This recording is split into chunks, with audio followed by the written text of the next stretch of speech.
सोनू की माँ एक मेकअप आर्टिस्ट थी जो हर शादी में दुल्हनों का मेकअप किया करती थी। सोनू भी अपनी माँ के साथ इन शादियों में जाया करता और धीरे धीरे उनकी तकनीक को समझने लगा। समय बीता है, सोनू बड़ा हो जाता है और फिर एक दिन उसकी माँ इस दुनिया से चली जाती है। लेकिन मरने से पहले उसकी माँ ने उसके नाम एक ब्यूटी पार्लर कर दिया था जिसमें अब सोनू काम करता है। वक्त के साथ सोनू का काम खूब फलने फूलने लगा है। मोहल्ले की लगभग सभी महिलाएं उसी के पास मेकअप करवाने आती हैं। सोनू की कला से पूरी महिला मंडली बेहद खुश रहती है। एक दिन एक महिला अपनी बेटी को लेकर पार्लर आती है। वो कहती है, खर्चा चाहे जितना हो जाए मैं देने को तैयार हूँ, बस मेरी बेटी को श्रीदेवी जैसा बना दीजिए। शुरुआत में सोनू इनकार करता है क्योंकि लड़की का रंग काफी सांवला था, मगर उसकी माँ के बहुत जोर देने पर वह तैयार हो जाता है। इसके बाद सोनू लड़की के चेहरे पर न जाने क्या क्या लगाता है। उसी समय एक गुंडा जो वहाँ किसी लड़की को उठाने आया था, उस सजी संवरी लड़की को देखकर पहली नजर में ही दीवाना हो जाता है। वो लड़की कोई और नहीं बल्कि वही होती है जिसे सोनू ने अभी अभी मेकअप किया था। गुंडा रवि उसी वक्त लड़की के घर शादी का प्रस्ताव लेकर पहुंच जाता है और दोनों की उसी दिन शादी हो जाती है। रात होते ही रवि सुहागरात को लेकर बेहद उत्साहित होता है, लेकिन वहीं दुल्हन के चेहरे पर डर साफ झलक रहा होता है। अब अपनी पहली सुहाग रात पर वह गुंडा रवि काफी उत्साहित होता है, लेकिन वही सुंदरी अंदर से बेहद घबराई हुई थी कि कहीं उसका मेकअप उतर ना जाए और सबके सामने उसका असली चेहरा सामने ना आ जाए। अब उस रात तो सब कुछ ठीक ठाक होता है, लेकिन सुंदरी अगली सुबह जब नहा रही होती है,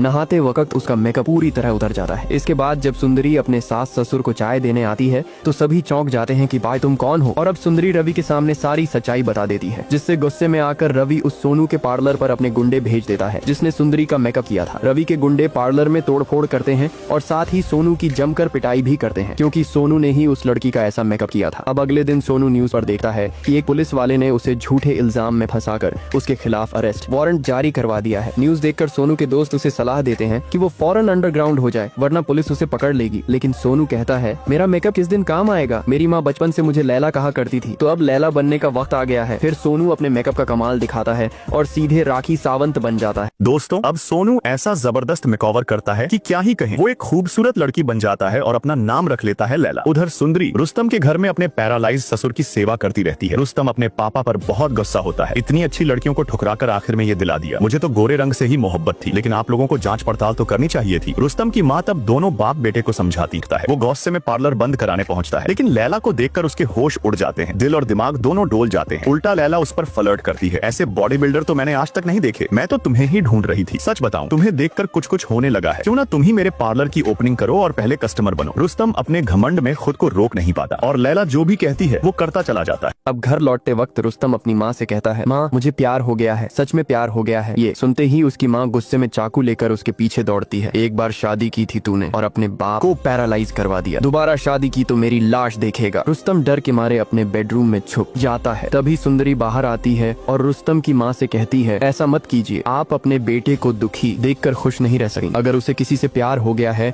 और वो शादी करना चाहता है तो कम से कम एक बार उस लड़की से मिलिए। दूसरी तरफ सोनू की वफादार ग्राहक औरतें अब बिना मेकअप के भूत बन चुकी हैं, लेकिन फिर भी लैला के पास मेकअप करवाने नहीं जाती क्योंकि उन्हें लगता है कि लैला तो बस साधारण मेकअप ही करती होगी। वो आपस में बात करती हैं, सोचो तो सही, सोनू ने ज्योति की मदद की थी, लेकिन जब सोनू मुश्किल में है तो ज्योति कहाँ छुपी हुई है? वो क्यों नहीं आकर सबको सच बता देती कि वो ऑनेल कंपनी सोनू की नहीं बल्कि उसके पति नागराज की थी। इसी बीच इन महिलाओं के फोन पर एक मैसेज आता है, अगर तुम लोग सोनू से मिलना चाहती हो तो इस जगह आ जाओ। अब लैला अपना विग उतारता है और कहता है, मैं सोनू हूँ, और सोनू अपना सच इन सब औरतों के सामने रखता है। फिर सोनू कहता है, जब मैं छोटा था तब मेरे पापा शराब पीकर मम्मी को बहुत मारते थे और एक बार तो वो हमें छोड़कर कहीं चले गए, जिसकी वजह से हमें ही कमरे का किराया वगैरह देना पड़ता था, और एक दिन मालिक ने हमें घर से निकाल दिया। उसी दिन से मेरी मम्मी ने दिन रात एक कर दिया बिना अपनी परवाह की, और जो भी पैसे मम्मी ने कमाए उससे ये पार्लर खोल लिया। और एक दिन मेरी मम्मी पार्लर आई, कुर्सी पर बैठी और बोली, सोनू आज मेरा मेकअप तू करके दिखा। और मैं मम्मी का मेकअप करने लगा। मेकअप करने के बाद मैंने मम्मी को उठाया, लेकिन वो नहीं उठी। मैंने ठान लिया अब ये पार्लर मैं ही चलाऊंगा। इसके बाद सोनू अपने दोस्त के साथ पार्लर वापस जा रहा था, लेकिन रास्ते में चेकिंग के कारण एक पुलिस वाला सोनू की गाड़ी रोकता है और पुलिस वाला सोनू से ड्राइविंग लाइसेंस मांगता है। तब सोनू डर जाता है क्योंकि वो लैला के भेष में था और वो सोनू का ड्राइविंग लाइसेंस कैसे देता। फिर सोनू पुलिस ऑफिसर को कुछ पैसे देकर वहाँ से निकल जाता है। आगे देखने के लिए लाइक करके कमेंट में अपना नाम लिखे। लैला अपनी गाड़ी से उतरती है और एसआई उसे देख पिघल जाता है। फिर वह लैला को अपनी गाड़ी में बैठाकर प्यार भरी बातें करने लगता है। कुछ देर बाद लैला रुस्तम को देखती है और एसआई की गाड़ी से उतरकर रोते हुए कहती है, मैं अपना लाइसेंस लाना भूल गई थी और ये एसआई तो मेरे साथ कुछ गलत करने के मूड में था। सुनते ही रुस्तम को गुस्सा आ जाता है और वह एसआई से लड़ने लगता है। तब रुस्तम खुद लैला को पार्लर तक छोड़ता है और कहता है अगर कुछ भी चाहिए हो तो बिना झिझक कॉल करना, और हाँ, कल मेरा बर्थडे है लैला, मैं तुम्हारा इंतजार करूंगा। लैला कहती है ठीक है, मैं आऊंगी। अगले दिन जैसे ही लैला रुस्तम की बर्थडे पार्टी में पहुंचती है, रुस्तम की माँ पहले लैला का चेहरा देखती है, लेकिन लैला का सच नहीं पकड़ में आता। इसके बाद लैला पार्टी में खूब मस्ती करती है और रुस्तम के साथ केक भी काटती है। वहीं सुंदरी जल भुन जाती है। इतने में कई गुंडे पार्टी में घुस आते हैं। रुस्तम का उनसे पुराना हिसाब बाकी था। गुंडे उसे मारने आए थे, लेकिन लैला बीच में फंस जाती है। गुंडे रुस्तम को पेड़ से बांध देते हैं और लैला के साथ बदतमीजी करने लगते हैं। तभी एक गुंडा लैला के नकली टमाटर देख लेता है। वह सबके सामने उसका सच बताने ही वाला था। तभी लैला सबको मारने लगती है। फिर भी एक गुंडा बच जाता है जो लैला को चाकू से मारने जाता है। तभी रुस्तम आकर चाकू पकड़ लेता है, जिससे उसका हाथ कट जाता है और खून लैला की मांग में लग जाता है। अगले पार्ट के लिए सब्सक्राइब करें।